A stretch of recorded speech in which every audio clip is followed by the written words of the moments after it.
Bienvenue sur le tout premier épisode de Business Bretzel. Je suis Mélanie Croze, passionnée par l'entrepreneuriat, les langues, l'interculturel, en particulier entre la France et l'Allemagne.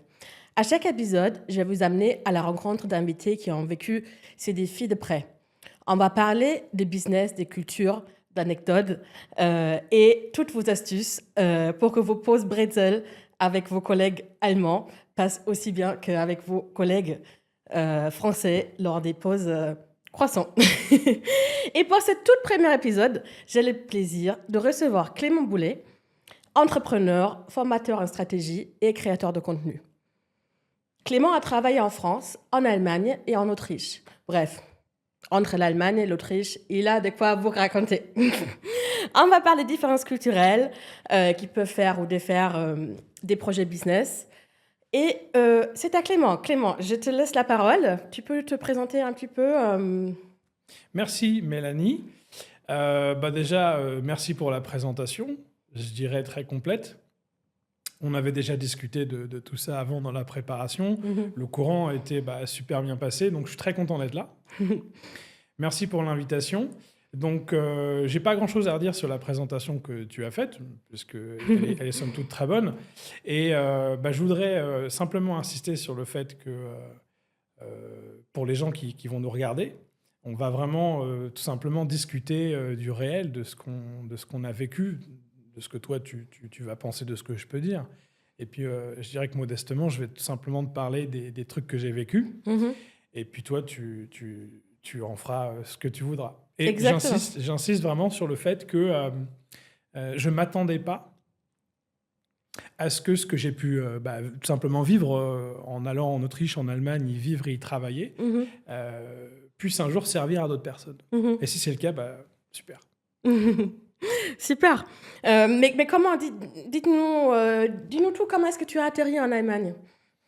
Alors, ça a été d'abord l'Autriche et après l'Allemagne. Oui, d'accord. Ou d'abord en Autriche. Mais j'ai eu mon premier contact avec le monde germanophone, avec ma famille, puisque ma grand-mère maternelle est d'Alsace-Lorraine. Et donc, la germanité, germanitude, je ne sais pas comment on pourrait dire, est ancrée dans l'Alsace et la Lorraine, puisque c'est un territoire qui a oscillé entre les deux. Donc, on a toujours eu la thématique de l'Allemagne dans la famille, le Luxembourg aussi. Et puis, mon père a fait ses études en Allemagne et en Autriche. Donc, il y a un genre d'atavisme, tu vois, il y a un genre de filiation, je dirais, qui fait que quand j'ai eu l'opportunité d'étudier à l'étranger quand j'ai fait mes études, j'ai choisi l'Autriche. J'ai été pris. D'accord. Et je suis arrivé à Innsbruck, dans le Tyrol.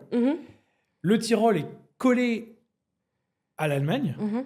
Et donc, j'ai fini par aller en Bavière, à Munich, pour aller à l'aéroport. Donc, je passais par Munich, puis j'ai découvert l'Allemagne. J'ai rencontré beaucoup d'Allemands. Et de fil en aiguille, je suis resté 6 ans là-bas. 6 ans en Autriche, en oscillant entre l'Autriche et l'Allemagne, et puis Graz aussi, en Styrie. D'accord.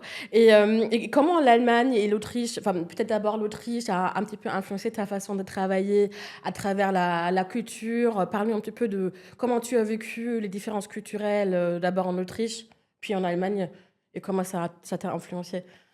La première influence, ça a été familial, dans le sens où dans ma famille, il y a un certain sens allemand du travail, puisque mon père a fait une carrière franco-allemande, donc il m'a beaucoup parlé de ça. Et puis, pour moi, le début de ma carrière, il a été en Autriche. Donc, c'est plus qu'une influence, c'est le départ. Quand je suis arrivé en Autriche, c'était en 2015. Donc, il y a 10 ans maintenant. Putain, la vache, ça passe vite. Ah oui. Il y a 10 ans, je suis arrivé le 1er janvier 2016. Ah oui, d'accord. Donc, il n'y a pas encore 10 ans, mais le 1er janvier 2016, je suis arrivé et j'avais 23, donc 22, 23. C'était le début de je finissais mes études là-bas et puis après, j'y ai travaillé pendant 6 ans. Et tu te racontes un peu Voilà. à tout le monde en quoi tu as travaillé. Donc, en arrivant là-bas, moi, je finissais des études de commerce management. Et en les ayant terminées, moi, je voulais travaillé dans le monde du sport. Mhm. À l'époque, je faisais du sport. J'ai rencontré un entrepreneur qui s'appelle Thomas Hölzl, Ok. qui est le propriétaire et le fondateur d'une des premières box de CrossFit en Ah oui, Europe. d'accord. Ah oui, d'accord. Ok. Ouais, ouais, CrossFit Wow. Innsbruck. Ok, wow. Thomas, si tu m'entends. Il a fondé une des premières box de CrossFit à Innsbruck Ok, et j'ai travaillé pour lui ok. D'accord. pendant quasiment toute cette période-là. Mhm.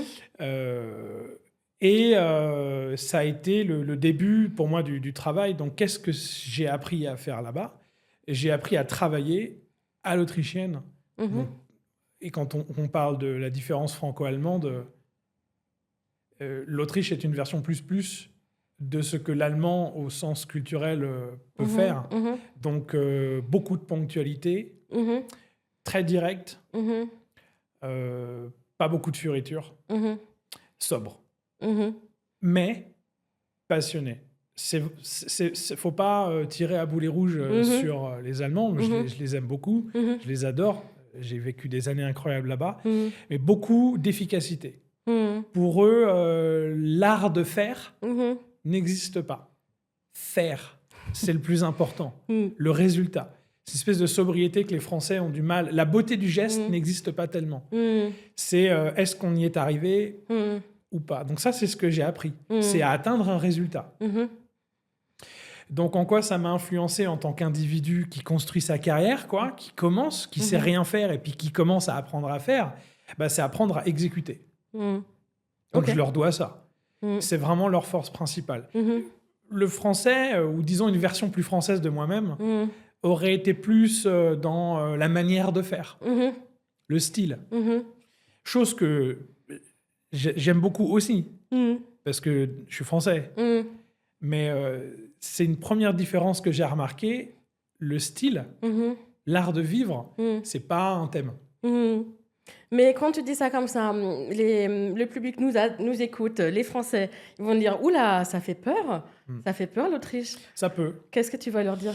Ça peut. Alors déjà, ce qui peut rassurer n'importe qui, Mhm. c'est que c'est un petit peu des pays jambon beurre. C'est marrant parce que le jambon beurre, c'est un produit très français. Mais en fait, en quoi je pense que c'est des gens qui sont un peu jambon beurre, c'est que il y a ce qu'ils disent qu'il y a. Mhm. Mhm. Quand ils vous disent que c'est bien, c'est bien. Mhm.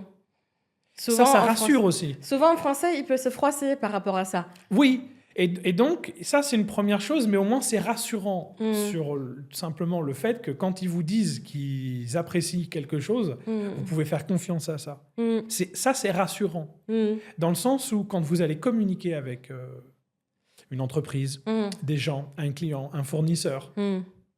n'importe qui, un prospect, Mm. ils vont, de prime abord, ils vont pas vous mentir. Mm. Mm. Un Allemand, un Autrichien, un Suisse pourrait considérer que, d'ailleurs, quand moi j'ai beaucoup parlé avec des Allemands, Mhm. ils me disaient aber du hast so eine blumige Sprache. T'as une langue qui est tellement fleurie. Oui. C'est-à-dire pour eux, le français c'est une langue qui est très belle, Mhm. mais en fait on est paumé dans tout Ah, ce que vous dites. On sait plus ce que vous voulez dire à la fin. Et moi, C'est ça c'était un exemple que j'ai trouvé fort. Mm. Parce que c'est une manière polie de dire on apprécie votre langue, mais en fait on vous comprend plus à la fin.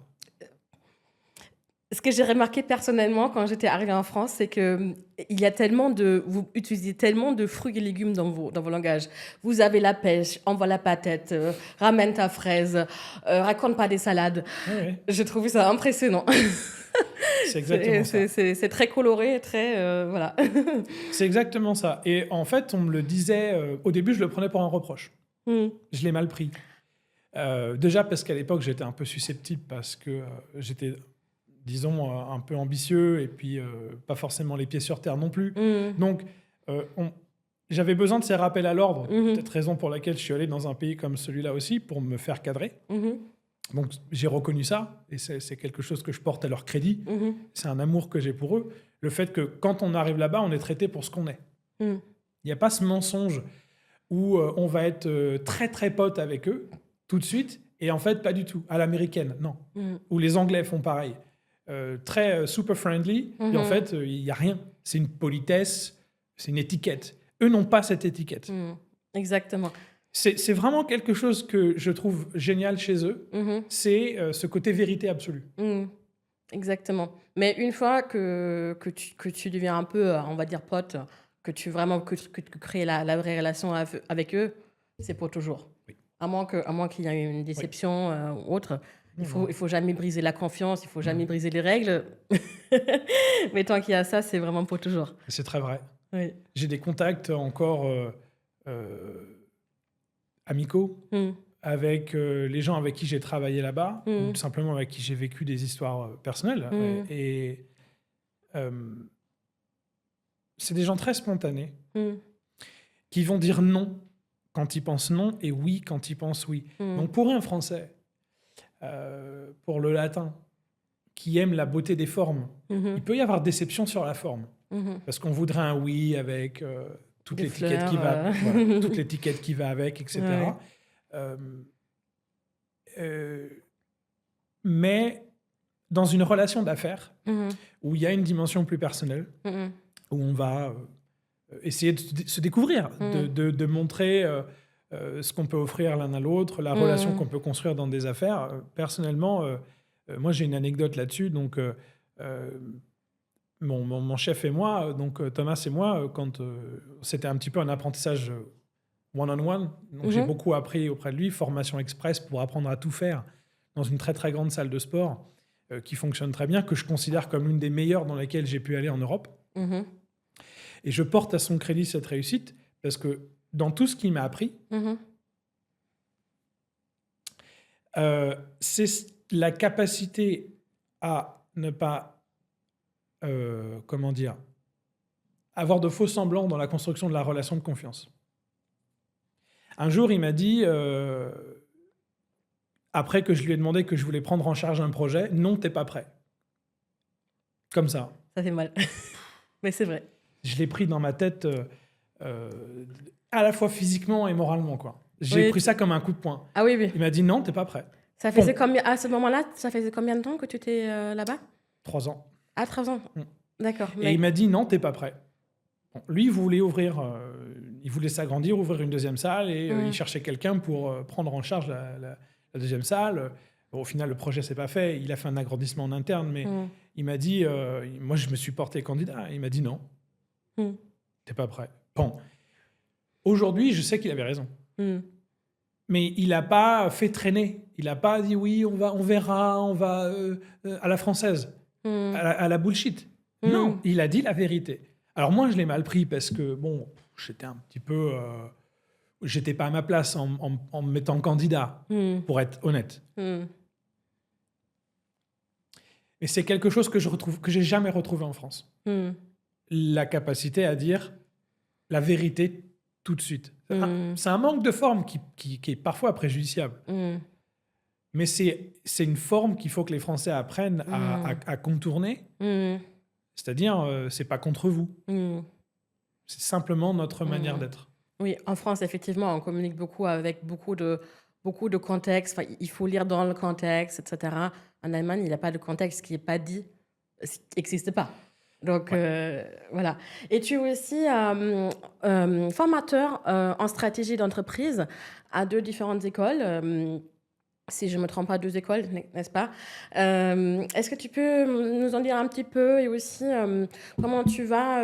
est-ce que dans ton exercice de formateur, tu vois comment est-ce que les entreprises françaises prennent la stratégie versus les entreprises allemandes par rapport à ce que tu as vécu en Autriche et en Allemagne? Ouais, tous les jours. tous les jours. Des exemples, j'en ai des dizaines. Ok. Quand je parle de stratégie, je parle de stratégie du haut de mes 31 ans. C'est-à-dire aussi modestement que je le peux. Je ne parle pas en stratège. Je parle de stratégie.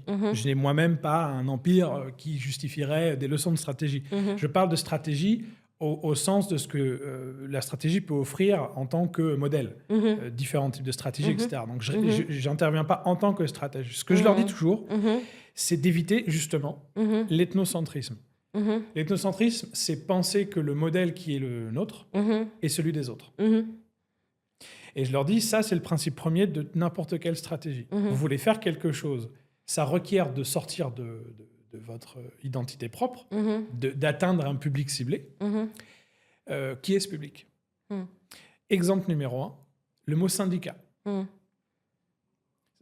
Le mot est le même entre l'allemand et le français, Mm. n'englobe pas du tout la même réalité, ni d'un point de vue juridique, ni d'un point de vue culturel, ni d'un point de vue politique, ni d'un point de vue électoral. En France, les syndicats sont des institutions politiques et des institutions d'entreprise qui sont en fait des réponses à des obligations légales et à l'histoire. En Allemagne, pas du tout. Le syndicalisme est obligatoire puisque quand on est salarié d'une branche professionnelle, on est syndiqué. Le syndicat de la métallurgie et de la sidérurgie, c'est plus de 2 millions de personnes en Allemagne. Il n'y a pas de syndicat en France qui couvre une branche professionnelle entière. Donc, rien que ça, quand on parle de stratégie d'entreprise, vous allez en Allemagne, quand on va vous parler de syndicat, vous ne parlez pas du tout de la même chose. Donc, premièrement, les faux amis, les mots. Ah oui, il y en a beaucoup. Et qui n'englobe pas du tout la même réalité. Le mot syndicat, quand on parle d'entreprise, n'englobe pas la même réalité. Le mot syndicat en Allemagne, en français, ça correspond plus à branche professionnelle ou convention de branche professionnelle. Pas du tout politique élective. Exactement. Ça, c'est vraiment un élément que je dis souvent à mes élèves quand on parle de l'Allemagne.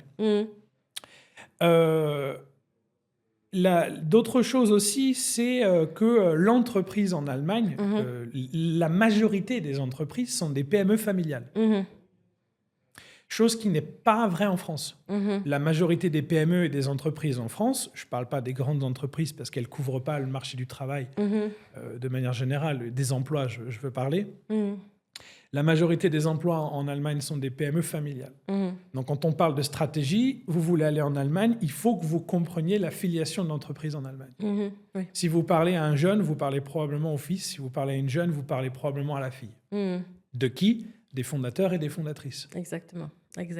Donc, il faut bien comprendre aussi que la structure de l'entreprise en Allemagne est souvent en miroir de la structure familiale. Donc ça, c'est un premier élément que moi, j'ai appris avec mes racines familiales à moi, en ayant des liens avec l'Alsace et la Lorraine, qui ont cet ADN d'entreprise familiale aussi.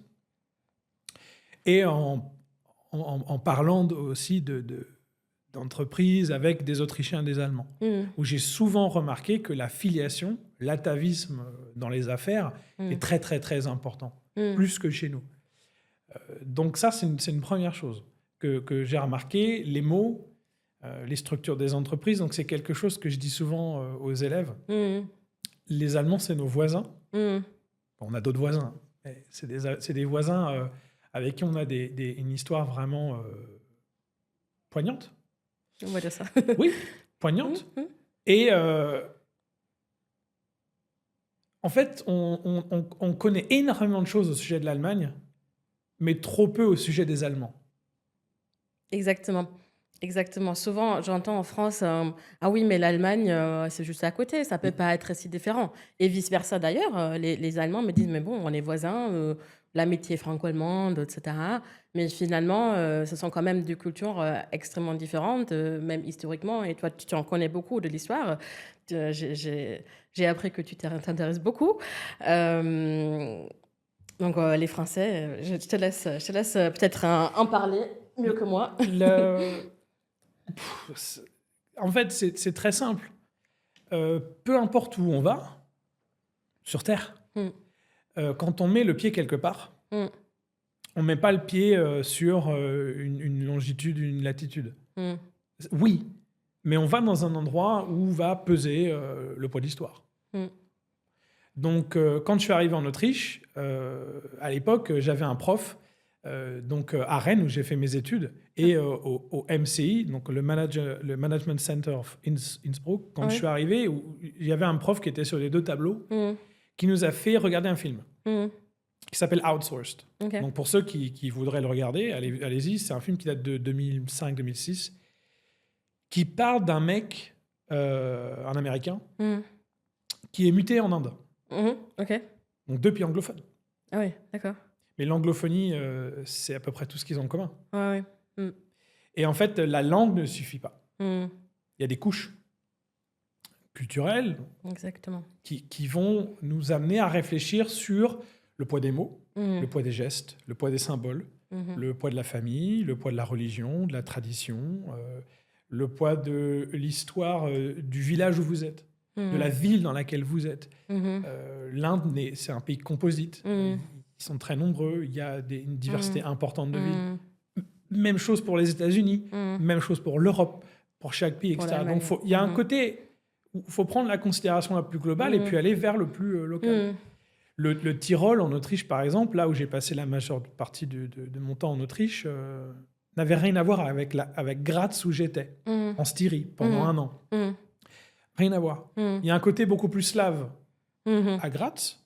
Il y a beaucoup d'influence slave, effectivement. Et voilà, parce que c'était la ville impériale qui allait vers les pays slaves de l'Empire austro-hongrois. D'ailleurs, moi, quand je suis arrivé là-bas, on se moquait de mon allemand. On disait que j'avais un Jugo-Deutsch. Ah oui. Je parlais un allemand de chantier. Ah oui, d'accord. À la base, c'était toute première ville où tu étais en Allemagne, c'était où? Innsbruck. Ah, Innsbruck, d'accord. Ouais. Et à Innsbruck et à Graz, on disait que j'avais un Jugo-Deutsch. Ah ouais, Jugo-Deutsch, pour ceux qui savent, vous savez que c'est une insulte. Pour les autres, ça veut dire que j'ai un allemand yougoslave. Et l'allemand yougoslave, c'est un allemand d'immigrés.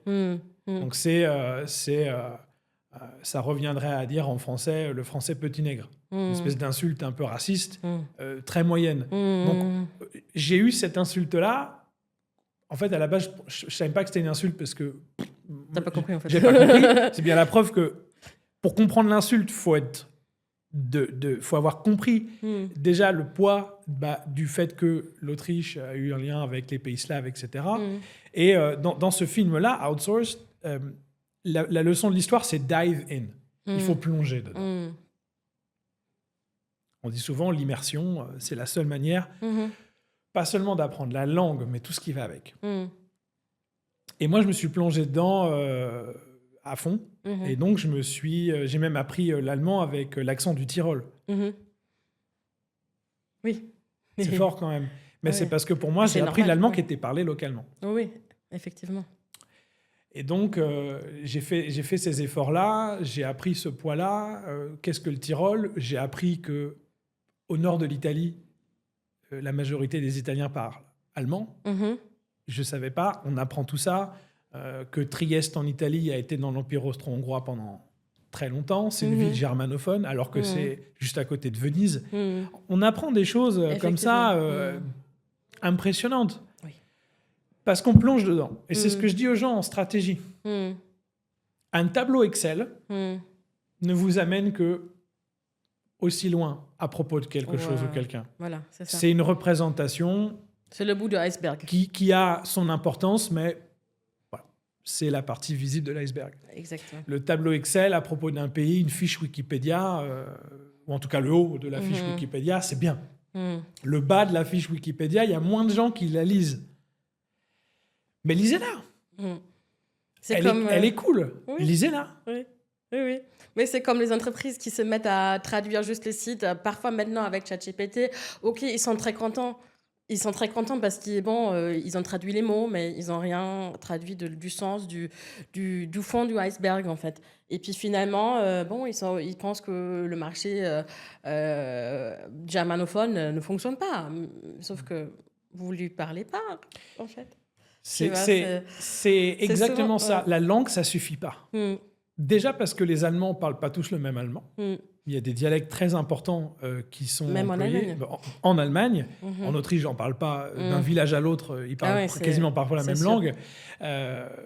Entre les Bavarois, les Rhénans, etc., les Berlinois, il y a des différences linguistiques importantes. Bon, il y a le dialecte, évidemment, mais même dans les habitudes de consommation.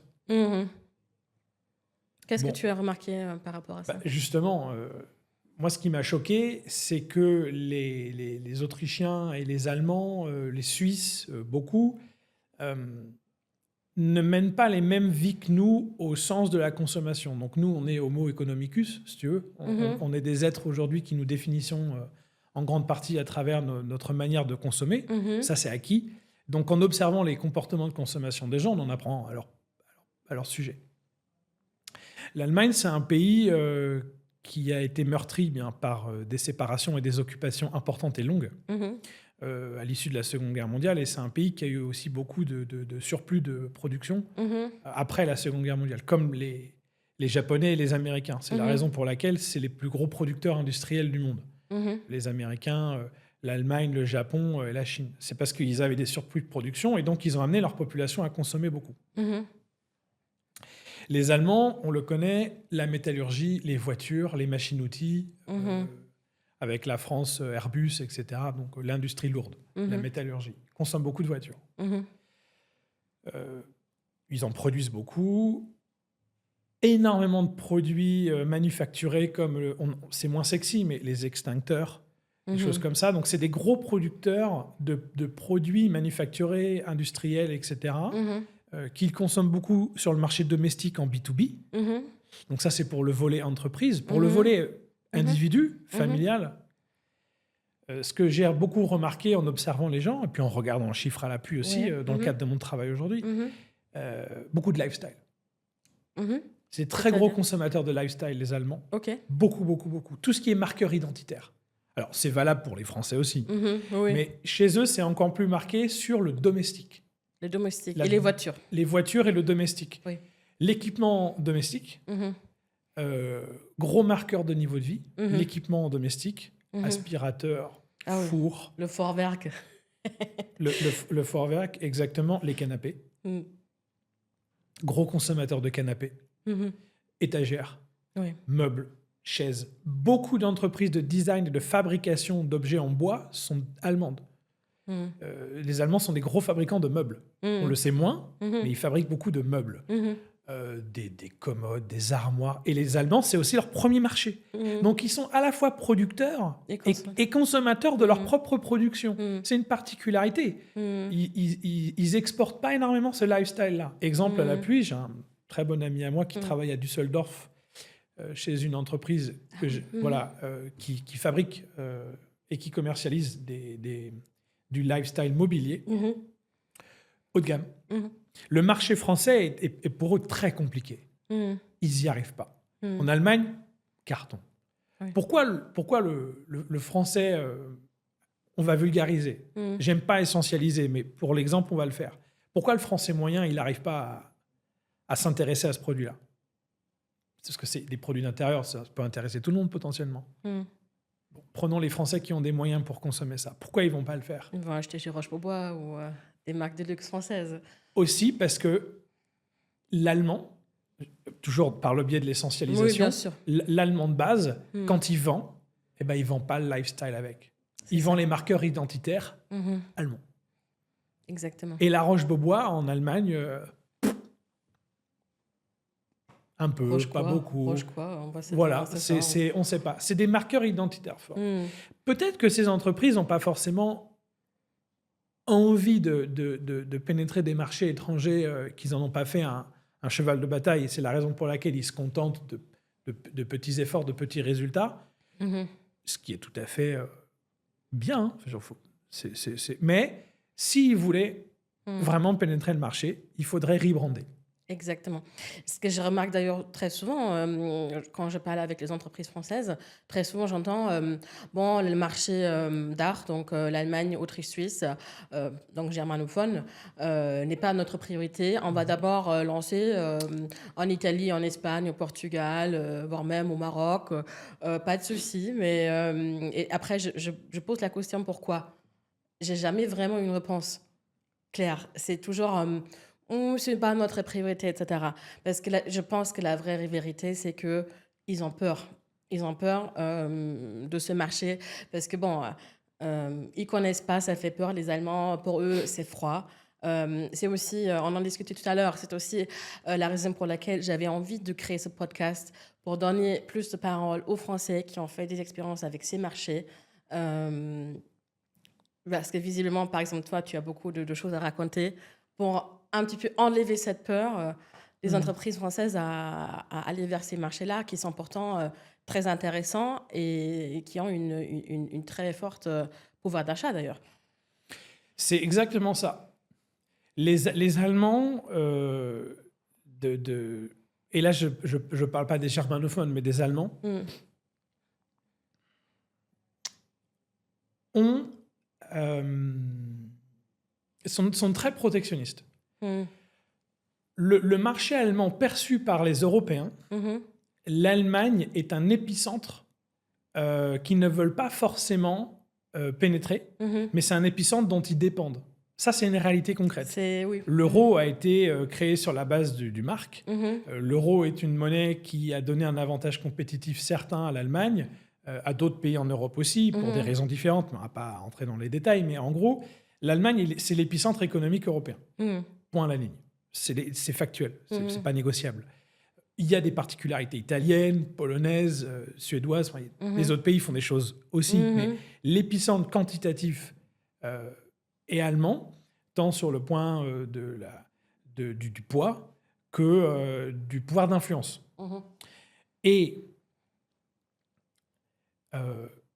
les Allemands savent qu'ils doivent protéger ça, parce que c'est ce sur quoi ils vivent. Donc, ils doivent le protéger. Olaf Scholz, qui a été élu en Allemagne, qui a fait un bilan mitigé après, parce que là, il est parti, bilan très mitigé, parce qu'il a remis en question l'avantage compétitif industriel de l'Allemagne, qui était l'accès à une énergie pas chère pour faire tourner les usines allemandes. Ça lui a coûté son poste, ça a coûté cher à l'Allemagne. C'est pas pour autant que les Français se sont intéressés à ce sujet-là. C'est-à-dire que les Français ne savent pas comment fonctionne l'Allemagne. Les Français ne savent pas. Les Polonais en savent plus sur l'Allemagne que les Français n'en savent sur l'Allemagne. Moi, je suis allé en Pologne, discuter avec des Polonais. Les Polonais fonctionnent beaucoup mieux avec l'Allemagne que nous sur les sujets de coopération économique dans les petites, les moyennes et les grandes entreprises. Il y a beaucoup d'usines allemandes qui ont ouvert en Pologne. Il y a beaucoup de Polonais qui travaillent en Allemagne, notamment auprès des entreprises de services, de bâtiments, etc. On parle de centaines de milliers de travailleurs, pas quelques dizaines de milliers, on parle de centaines de milliers. On tourne à peu près du million de Polonais en Allemagne. C'est une coopération économique très importante. La France ne le fait pas, ça. On est un petit peu comme le petit frère et le grand frère, ou la grande sœur, le petit frère, où tu as l'Allemagne et puis la France qui est un peu derrière. Et puis, c'est un peu la compétition aussi. Je le sens beaucoup. C'est pas tellement un esprit de coopération à petite échelle des individus. C'est une coopération à l'échelle macro, décisionnaire des grandes entreprises et stratégique au niveau européen, mais au niveau des familles, au niveau des entreprises, beaucoup moins. Donc, parce que je suis d'accord avec toi, Mélanie, tu l'as dit, et c'est au début du podcast, l'amitié franco-allemande, elle est politique. Mais à l'échelle microéconomique, il y a très peu de PME françaises qui ont la capacité d'intégrer le marché allemand et vice-versa. Quand tu dis de la capacité, tu parles de quoi? Capacité financière, capacité... Capacité culturelle.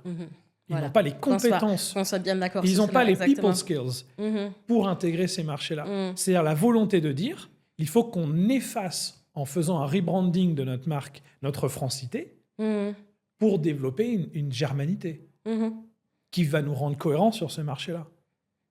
Exactement. Qu'est-ce que tu conseillerais à un entrepreneur français ou un start-upper français qui veut lancer son entreprise ou son start-up ou exporter en Allemagne pour la toute première fois? Qu'est-ce que tu conseilles? Allez les voir. Allez les voir. C'est faire. Étape numéro 1, Nummer 1. In Deutschland fliegen und mit die Leute reden. Pour moi, c'est la première chose à faire. Allez en Allemagne, là où vous voulez vendre. Là où vous voulez vendre. Allez rencontrer les gens à qui vous voulez vendre. Et puis, plonger dans l'endroit où vous voulez vendre. Ou alors, vous faites l'inverse. Vous allez chercher des personnes qui vont vous indiquer précisément ce qu'il faut que vous fassiez pour être cohérent vis-à-vis de là où vous allez. Souvent, quand j'ai des copains ou des copines qui viennent en France, ils arrivent à Paris. Charles de Gaulle, l'aéroport. Et je leur dis, il y a la France et il y a Paris. Et puis, en France, il y a différentes villes, différentes régions, départements, dialectes. C'est normal. La France, c'est pas un pays géographiquement immense, mais il y a une diversité avec les territoires d'outre-mer, machin, etc. On parle pas à Wallis et Futuna de la même France que quand on va en Guyane, ou quand on va en Corse, ou quand on va à Paris. Exactement. Donc, il y a francité, et après, il y a le détail. Le détail est important. Exactement. On en discutait tout à l'heure sur l'Allemagne, anciennement Allemagne de l'Est, Allemagne de l'Est. Est-ce que tu peux nous en parler un petit peu? Est-ce que tu as vécu Ce que je peux affirmer, c'est modeste. Ce que je peux affirmer sur le sujet. Ce que je peux affirmer sur le sujet, c'est que le clivage Allemagne de l'Est, Allemagne de l'Ouest est quasiment imperceptible depuis la France. Il est perceptible depuis la Pologne. J'insiste sur la question polonaise, puisque la Pologne, c'est une future superpuissance européenne. La Pologne est un pays qui a subi le même sort que l'Allemagne de l'Est. Occupation, police politique, communisme, etc. Le sort de l'Allemagne de l'Est et de la Pologne a été... c'est une espèce de cicatrice qu'ils partagent de l'occupation russe pendant toute la deuxième moitié du XXe siècle, et dont les reliquats sont présents aujourd'hui. Oui. Chômage, aujourd'hui montée de l'extrême droite, nostalgie. Donc, on se souvient avec nostalgie des beaux jours du communisme, donc on a la mémoire courte. Oui, mais c'était l'ordre qu'ils appréciaient. Regardez le film, comment il s'appelle, super allemand... je me souviens plus du nom, c'est sur Goodbye Lenin. Ah oui. Sur la dichotomie totale entre l'Allemagne de l'Est communiste et l'Allemagne de l'Est unie avec l'Allemagne de l'Ouest, où les gens étaient perdus. Donc ces repères-là, pour rappel, c'était en 91 la réunification. J'étais pas encore né, mais en gros, elle a 33, 34 ans. Donc, à l'échelle d'une vie humaine, c'était il y a une personne. Donc, il y a un mois, l'Allemagne était coupée en deux. Donc, pour une immense majorité d'Allemands, c'est vif. C'est un sujet vif. C'est pas un sujet français. Les Français Oui, libération, ich bin ein Berliner. Voilà, il y a un peu de bricolage historique, on ne sait pas trop, mais on ne comprend pas ce que ça veut dire. On ne comprend pas ce que ça veut dire. On ne comprend pas que toute la vallée rhénane, après la Seconde Guerre mondiale, a été occupée par les Anglais, les Américains, le sud de l'Allemagne par la France. Les Français ne savent même pas que l'Allemagne était occupée par la France pendant près de 10 ans. Après, ils ne savent pas que l'Allemagne, c'est un pays où la question identitaire est importante entre l'Est, l'Ouest, les différents Länder qui sont des Länder libres. C'est une fédération, c'est qu'une chancellerie. C'est pas une république indivisible comme la France, etc. Donc, l'Allemagne, c'est un pays où la localisation est importante. J'insiste sur ce fait-là, qu'elle soit entre l'Est et l'Ouest, donc la différence entre des gens qui ont connu une occupation occidentale qui leur a conféré l'opulence tout de suite après la Seconde Guerre mondiale, avec ce qui va avec comme travers aussi, parce que l'occupation a amené tout un tas de ressentiments contre les Américains, les Français. Ce qu'on veut, c'est un tabou absolu, mais les Allemands veulent aux Français d'avoir cette parfois pas très très bien comporté avec les Allemands et les Allemands quand ils étaient. Je parlais de l'histoire poignante, au sens où il y a eu des mauvais comportements à l'issue de la purge de la Seconde Guerre mondiale, qui a été une horreur pour tout le monde. Après les combats, il y a eu cette occupation. Et les gens ne veulent pas en parler. On ne veut pas en parler. On n'en parle pas, mais il y a des non-dits. Il y a des non-dits. C'est-à-dire qu'on ne veut pas dire aussi... Je pense qu'il y a une part du français moyen qui ne veut pas y aller. Parce qu'il sait qu'en fait, il y a un passé lourd. Mais ça reste dans les gènes. Ça reste dans l'esprit. Moi, je l'ai vu. Je l'ai vu. Je l'ai entendu. Des vieux. Moi, j'adore les vieux. Il reste je suis comme une mémoire génétique. Je suis comme Perceval dans Kaamelott. J'adore les vieux. Pour moi, les vieux, c'est passionnant parce qu'ils ont vécu des trucs que nous, on n'a pas vécu.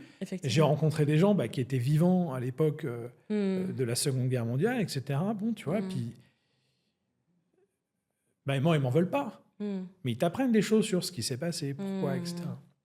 Donc, l'Allemagne, pour moi, pour pénétrer le marché allemand, y aller ou demander à des gens qui savent de nous aider, des agences spécialisées, puis les chambres de commerce qui existent, qui sont compétentes. Plonger dedans, parler avec les gens. Parce que entre Düsseldorf, Francfort, Bonn, il y a peut-être que 30 ou 40 kilomètres, Hambourg, etc.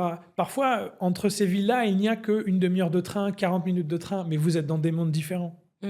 Absolument. Absolument. On est dans des mondes différents. C'est ainsi. Effectivement, oui, c'est...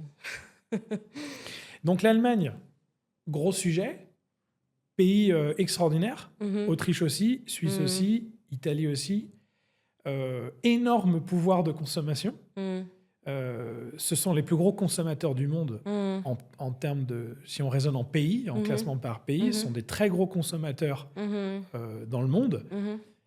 Population vieillissante qui consomme beaucoup de services, des gens qui ont accumulé beaucoup d'argent dans des carrières longues et qui, en tant que retraités, consomment énormément.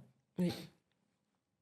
Donc, il y a un gros potentiel de consommation de biens et de services qui requiert, pour en avoir la clé, un travail marketing identitaire. Qu'est-ce que les Allemands cherchent? Et alors, quand on parle en allemand, est-ce que c'est une bavaroise, un berlinois? Selon toi, les Allemands, ils cherchent quoi?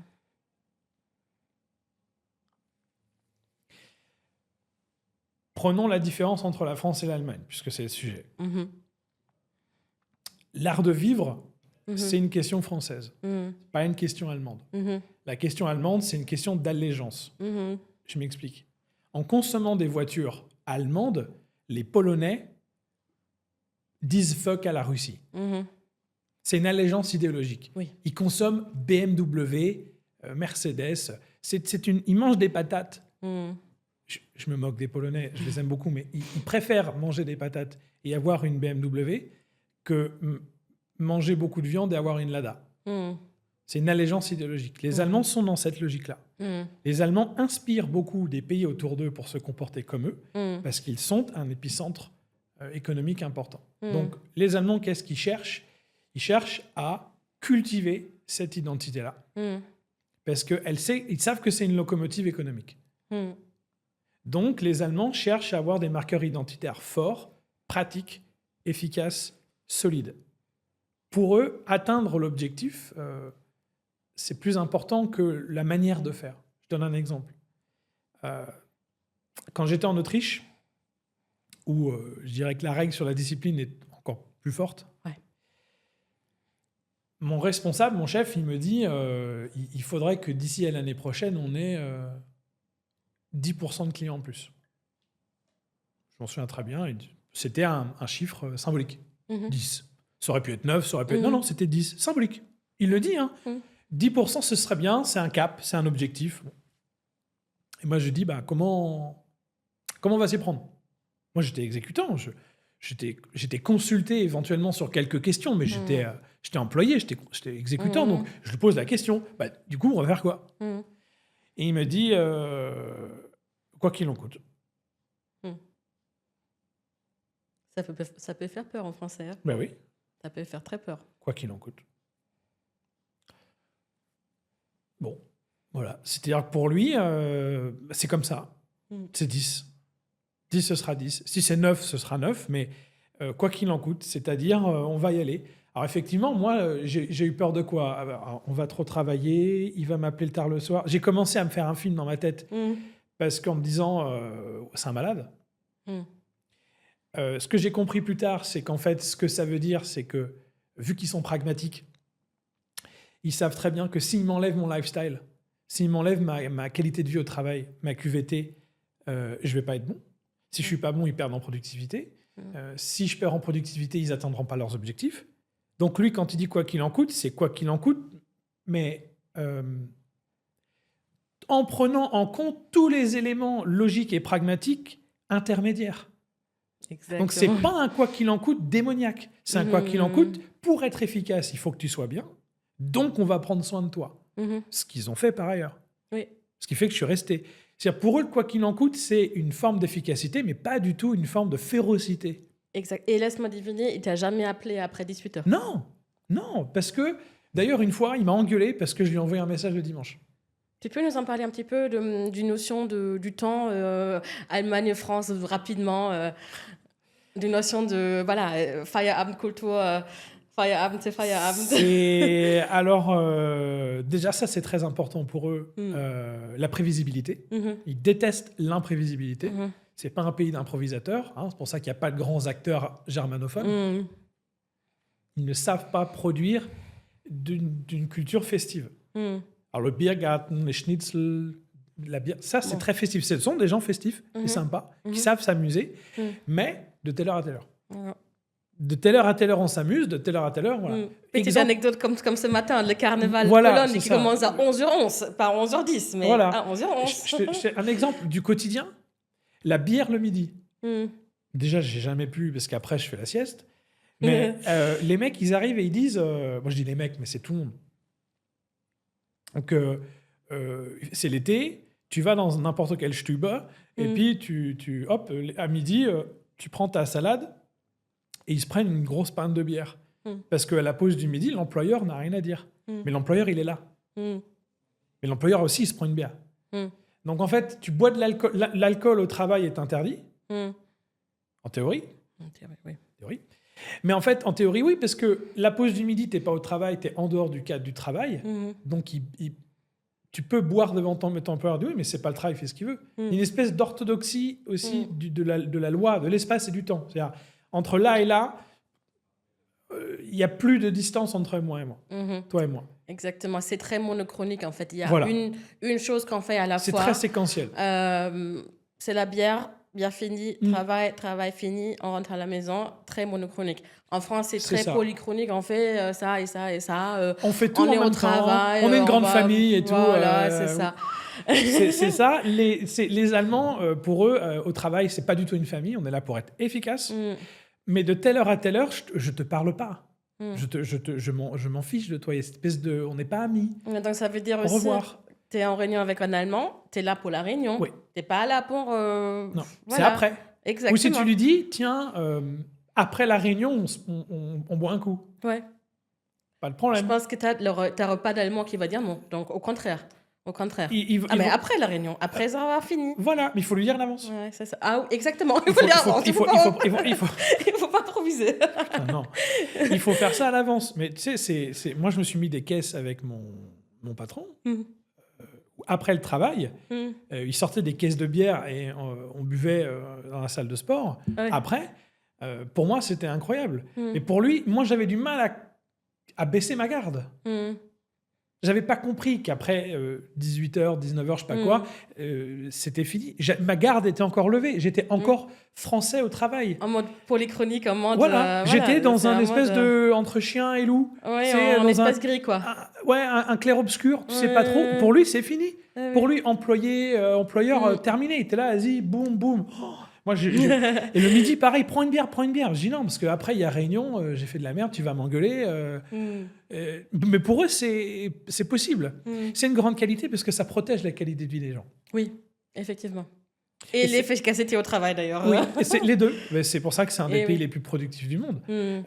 Ça protège de la qualité de vie des gens. Et c'est quelque chose où, au quotidien, avec les gens avec qui je travaille, j'applique. Ouais. Quand je suis arrivé... quand il s'était foutu de ma gueule parce que je disais que j'avais un langage aussi fleuri. Donc moi, je donnais des cours de sport collectif et il me disait non, tu dois leur parler comme si c'était des bergers allemands. So machen, tac, tac, das musst du machen. Et d'ailleurs, je parlais d'une manière assez tellement... machinal à la fin, en donnant des ordres comme ça et tout. Qu'un jour, j'ai fait une grosse gaffe. Ça, c'était un épisode où j'ai vraiment eu la honte. Donc moi, je suis arrivé là-bas, je savais pas parler allemand. Tes plus grosses gaffes, raconte-nous tout. J'en ai une, elle est magnifique. Donc en Autriche, le président de la République autrichienne, donc les affaires intérieures, c'est Alexander Van der Bellen. Là, il fait un 3e mandat. Et tu l'as rencontré ? Non. Il est très à gauche. Ok, ouais. Écolo, etc. Bon. Et puis, à l'époque, il y avait Sébastien Kurz, qui était chancelier d'Allemagne et qui était de la droite conservatrice. Donc, il y avait l'ambivalence entre les deux postes là-haut. Et on était en période électorale, 2016. Et donc, c'était un sujet. Les élections, qu'est-ce que t'en... Bon, voilà. Puis moi, je parlais pas très bien allemand et tout, etc. Et en cours, je donnais un cours de sport avec des gens et tout. Et c'est un exercice où ils doivent différencier la droite de la gauche. Et donc, moi, je dis, mais la droite de la gauche, leurs mains. Hein. Et moi, je dis, bitte die Rechte so machen. Et là, les gens, ils font, mais quoi? Et là, t'as une meuf qui me dit, Clément, t'as demandé aux électeurs de droite de faire l'exercice comme ça. En fait, je voulais dire droitier. Rechte, c'est quelqu'un qui vote à droite. Et genre, c'est un droiteux. C'est un espèce de terme péjoratif un peu. En fait, c'est rechthandig que je voulais dire. Ça, ma vie en Autriche a été ponctuée d'épisodes comme ça. Où j'ai utilisé des termes qui n'avaient T'en as d'autres exemples un peu moins politiques, comme ça J'ai un jour, je discutais avec une Autrichienne qui voulait me parler allemand. Et qui voulait me parler français, pardon. Et elle me parle, elle me dit que quand elle a vécu en France, elle avait un médecin traiteur. On dit un médecin traitant. J'allais dire, bon, traiteur, c'est quoi? Et ça m'a fait beaucoup rire parce que je me suis abstenu de la corriger. Parce qu'à l'époque, on me corrigeait tellement. Les clients me corrigeaient, toujours dans un souci d'efficacité et de sympathie autrichienne. Ils me corrigeaient quasiment systématiquement que je faisais une faute. C'était pas très agréable au quotidien, mais au moins j'ai eu le mérite d'apprendre un allemand correct. Je me souviens très bien de m'être abstenu de la corriger parce que bon, c'était pas l'esprit de la conversation. Mais je me suis vu en elle raconter des trucs qui veulent rien dire. On comprend ce que je veux dire, mais c'est pas tout à fait ça. Et des épisodes ponctués comme ça, j'en ai connu plein. Un autre truc, moi, qui m'a beaucoup marqué, c'est à Graz.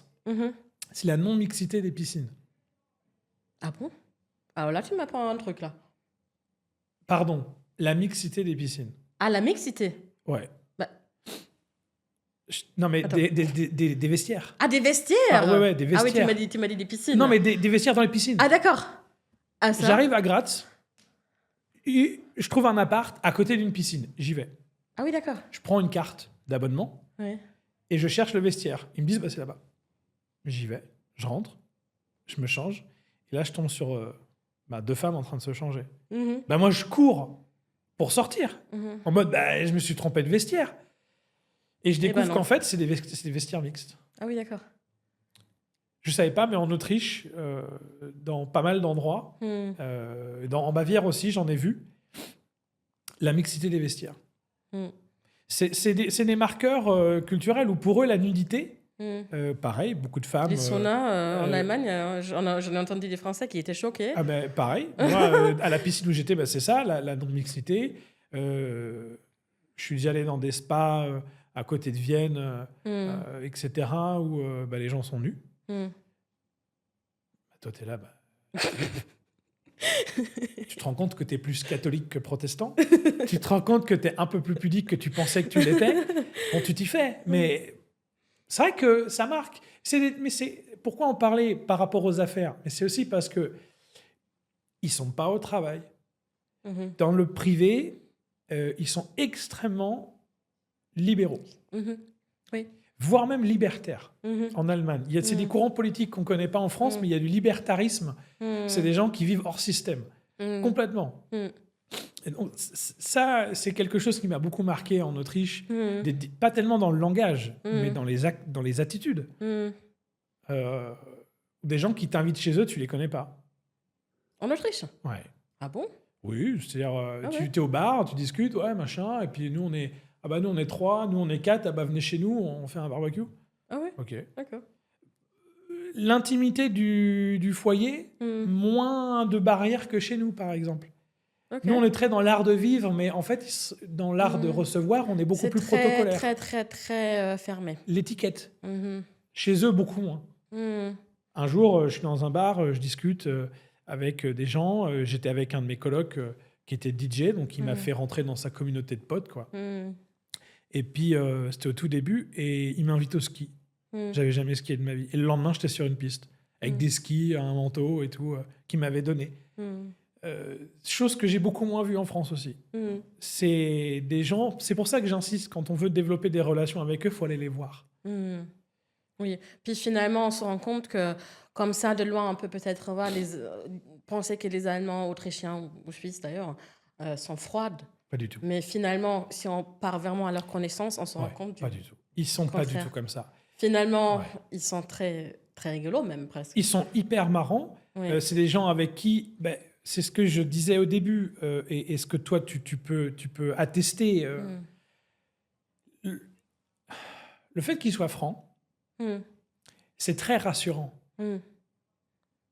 Faut juste prendre la bonne... Voilà. Bien prendre, en fait. Bien le prendre. Il faut le Mais savoir. quand ils vous disent oui, c'est un oui. Oui, avec le cœur. Demain, je t'invite au ski. Ah bon? Mais moi, je savais pas où me mettre. Mais ça voulait dire, il va me prêter des skis. Je me sentais redevable. Pas du tout dans leur esprit. Dans leur esprit, c'est non, on t'a invité. Tu fais rien. Tu mets les mains dans les poches. Oui, c'est ça. S'ils te disent non, c'est non. Donc il y a un côté très rassurant, dans le sens où ils vont pas cacher d'arrière-pensée positive ou négative. Mais en France, on fonctionne beaucoup avec l'ironie. L'ironie en Allemagne et en Autriche, c'est un clair-obscur qui ne plaît qu'à certains. J'ai eu personnellement l'expérience que l'ironie, c'est différente. Je sais pas. Je pense qu'au moins dans ma région, en Allemagne, on l'utilise beaucoup. En arrivant en France, dans mon premier CDI, j'ai essayé de faire un peu l'ironie, mais ça passait très très mal. Donc du coup, je me suis arrêtée tout de suite avec cette histoire.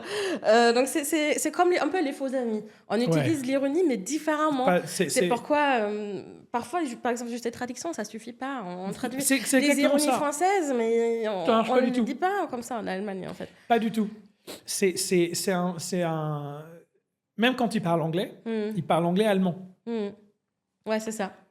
Clément, est-ce que tu auras un petit dernier mot pour conclure pour la fin, voilà, quelque chose que tu voulais dire que tu n'as pas encore dit. D'ailleurs, j'ai pas eu le temps pour remarquer ta super veste que tu as achetée en Autriche, c'est ça? Voilà. À Vienne. Quand je suis parti pour revenir en France, j'ai acheté cette veste-là que j'ai fait faire sur mesure. Justement, ça peut être le mot de la fin. Quand on plonge dans une culture, je vais regarder les gens et je vais leur dire, quand vous plongez dans une culture, allez-y à fond. Il ne faut pas avoir peur du ridicule. C'est un peu une bouteille à la mer. Allez-y. Et ma manière à moi de le concrétiser, c'est toujours de revenir avec un objet manufacturé de qualité que je vais garder pendant longtemps. Donc, je suis venu avec cette veste-là parce que c'est une veste que j'ai achetée à Vienne, que j'ai faite faire sur mesure, qui m'a coûté un peu cher, complètement hors budget à l'époque. Mais c'est aussi une manière d'avoir de la culture et du travail, des savoir-faire locaux sur moi. Une manière de l'incarner un peu. Et il faut incarner cette différence quand on veut faire du business ailleurs. Le mot de la fin pour moi, c'est ça. Il faut l'incarner à fond, quitte à effacer un petit peu de soi temporairement pour se laisser imprégner de ce que les autres ont à nous apprendre. Oui, j'imagine que ça t'a aidé aussi de faire un peu de business là-bas, etc., avec la veste, comme ça. Ouais. C'est un geste d'intégration, c'est un geste d'assimilation. C'est sûr, c'est sûr. Le langage, les vêtements, je me suis jamais effacé moi. Mais j'ai adapté. Je me suis adapté, exactement. C'est ce qu'il faut, les marques françaises devraient faire aussi. Pas faire un rebrand total, mais pas s'effacer, parce que les Français ont souvent peur de perdre leur identité Frenchy, mais vraiment s'adapter, je pense. Oui, puis le complexe d'infériorité aussi. Justement, le complexe d'infériorité qu'ont les Français vis-à-vis de l'Allemagne, faut passer au-delà à l'échelle individuelle. Les gens que vous allez vous rencontrer, c'est des gens normaux, donc ils sont comme vous. Ouais. Bon, merci beaucoup Clément. Merci à tous d'avoir écouté ce podcast, cet tout premier épisode de Business Bretzel. Merci d'avoir écouté jusqu'à la fin, si vous êtes encore là. N'oubliez pas de vous abonner parce qu'il y a encore plein d'autres épisodes comme ça à suivre. Des invités géniaux et géniales. qui ont des histoires à raconter entre l'Autriche, la Suisse, l'Allemagne et la France. Donc vous pourrez apprendre énormément de choses. Clément, est-ce que tu peux peut-être nous dire un petit peu où est-ce que les gens peuvent te suivre sur LinkedIn, etc. De toute façon, je vais mettre tous les liens en commentaire. En commentaire dans la description. Sur YouTube, je mettrai aussi les profils de Clément. Voilà. Merci déjà Mélanie pour l'invitation, c'était Avec top. plaisir. Comme je disais, j'avais vraiment pas comme idée que ce que j'avais pu vivre, ça aurait pu être raconté dans un podcast qui puisse servir aux autres. Moi, ça me fait vraiment plaisir. Si vous voulez me contacter, ce sera sur LinkedIn, avec plaisir, pour mon nom et mon prénom, Clément Boulet. Et puis, j'ai une chaîne YouTube aussi qui s'appelle L'Époque, que vous pouvez suivre en vous abonnant sur YouTube. Je suis sur TikTok aussi, pour des formats plus courts. Donc, suivez-moi si vous voulez. Et puis, sur LinkedIn, je serais ravi d'avoir vos invitations pour discuter si vous voulez. Voilà. À bientôt et bis bald. Bis bald.